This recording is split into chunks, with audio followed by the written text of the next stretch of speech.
Hi friends. இன்றைக்கி omelette காலையில் லஞ்சுக்காக செஞ்சேன். அதை நான் வீடியோ எடுத்தேன். அதை தான் இன்றைக்கி நான் வீடியோ போடுறேன். சிம்பிள் டிஷ் தான், இது எல்லாருக்குமே தெரியும். சமைக்கவே தெரியாதவங்களுக்கு கூட தெரியும். அதனால் நான் கொஞ்சம் சிம்பிளாக தான் செஞ்சேன். வெங்காயம், பச்சை மிளகா, கருவேப்பிலை எல்லாம் கட் பண்ணி போட்டு ஒரு 4 முட்டையை அதில் உடச்சி ஊற்றிக்கிட்டேன்.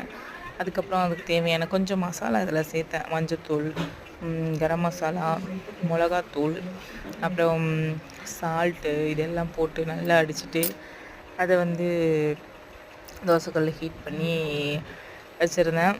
அதில் போட்டு ஒரு 4 பேருக்கு 4 பாக்ஸில் வச்சு கட்டி இன்றைக்கி லஞ்ச் வேலையை முடித்தாச்சு.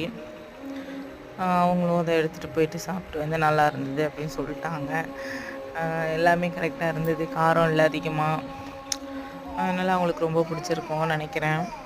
எனக்கு காரக்குழம்பும் ஆம்லேட்டும் தான் செஞ்சுருந்தேன் லஞ்சுக்கு. காரக்குழம்பு எங்கள் வீட்டில் யாருக்கும் பிடிக்காது.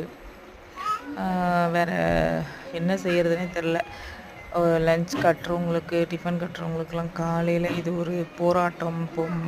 பெண்களுக்கு இது ஒரு போராட்டமாகவே அமைஞ்சிடுது. என்ன செய்கிறதுனே தெரியாமல் ஒரு வழியாக இன்றைக்கி காரக்குழம்பு ஆம்லேட்டோடு முடிச்சிட்டேன்.